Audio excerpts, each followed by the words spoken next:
Will Dr. Kevorkian shortly drive the Volkswagen Golf GTI off the hot hatch podium? Let's take a look at the odds.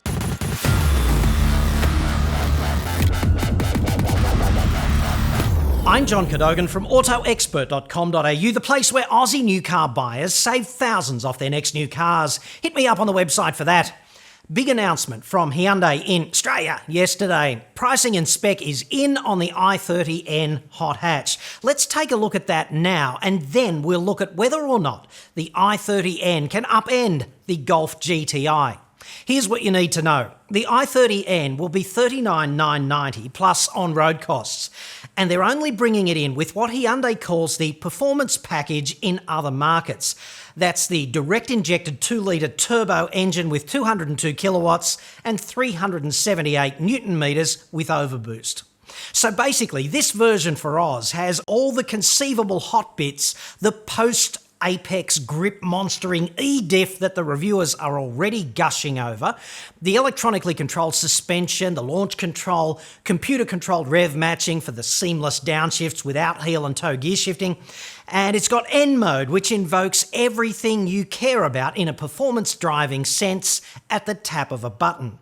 You also get the bigger brakes, of which grandiose claims of unkillability are already made, if that's a word, and we'll get to that in just a sec and what it means.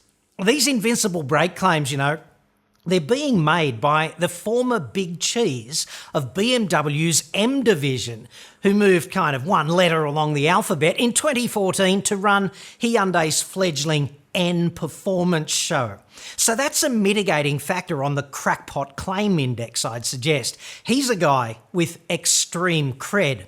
The bigger rotors on our performance package demand 19-inch alloys, and apparently there is a bespoke flavour of Pirelli P0 tyre to go with them. You get all the safety stuff, the auto braking and whatnot, a big 8-inch tablet thingo in the middle of the dash, Android and Apple for the phone, a camera for reversing safety, tyre pressure monitoring. It goes on and on in the press release. I'll put a full list in the description. And it's $3,000 extra for the luxury pack. Front parking sensors, a push-button start system, power seats, a wireless charge pad for the phone, suede seat bolstering, which may not be real leather, rain-sensing wipers, solar control glass and privacy glass at the rear. You get stuff like that. And it's another $2,000 for the big panoramic sunroof.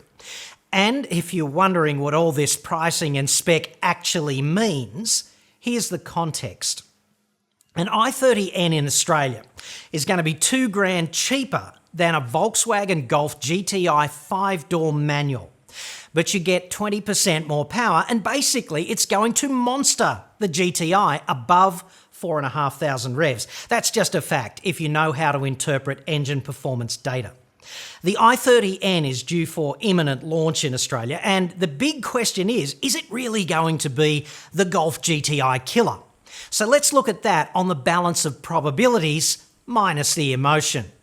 Hyundai operates a 3,600 square metre test facility right next to the Nürburgring in Europe.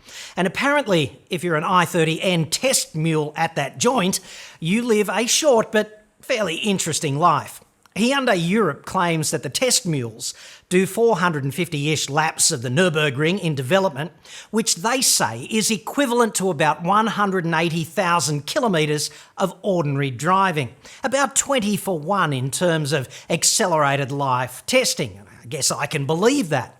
Albert Biermann, the former BMW M guy, has already come out swinging against the GTI, and it's been quite entertaining.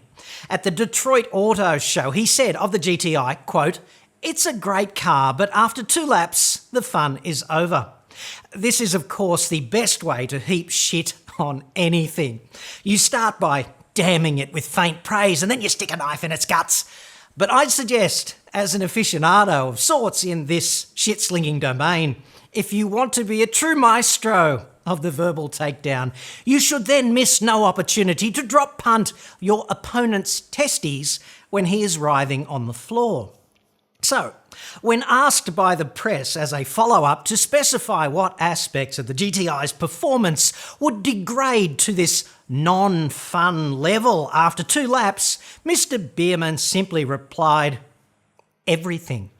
Ladies and gentlemen, that's almost Paul Keating levels of wiping the floor with your opponent, so respect. Of course, the butthurt backlash flowed loud and fast from Volkswagen Australia boss Michael Barsch, who in my view would occupy the moral high ground more authoritatively if he just shut up and allowed the hallowed product to speak for itself. But where would the fun be for us if he did that? Big Bad Barsch is on the record dismissing Mr. Biermann's statements as, quote, extraordinary claims for, quote, supposed rivals that are not yet on sale. Just once, I'd really love it if a CEO stood up and said, "What a load of bullshit, my dad would beat your dad in a fight every day of the week ending in Y."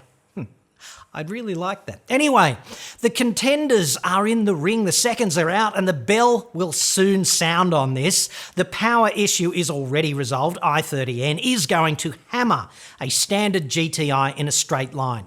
And it's got the hardware to at least match the GTI in the bends, and Biermann is making big claims about track durability.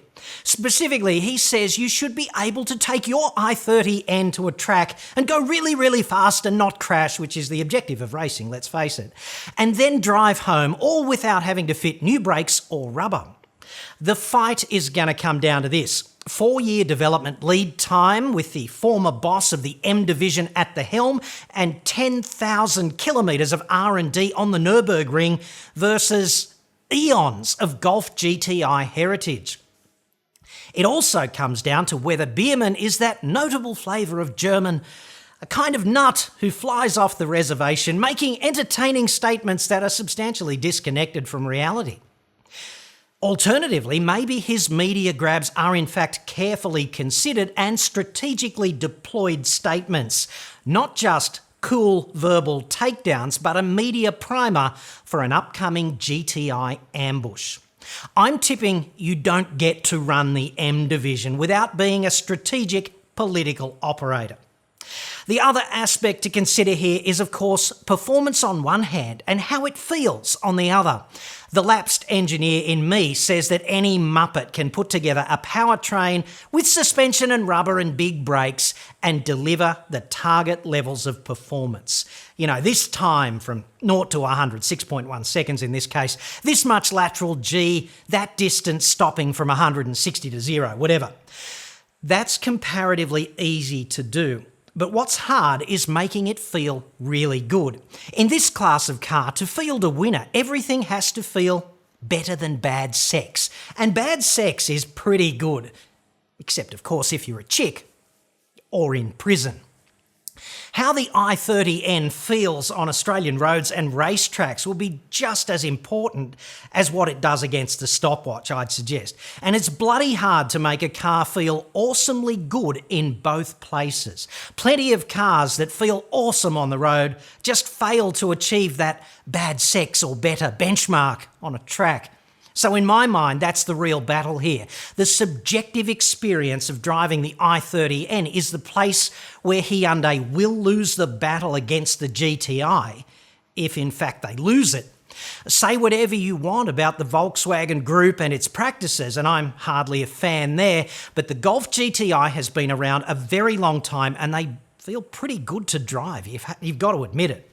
The key question for me right now, just before round 1 of the big title fight, is can Hyundai overtake Volkswagen in the domain of feeling just right on the edge? Because doing that is gonna be tough.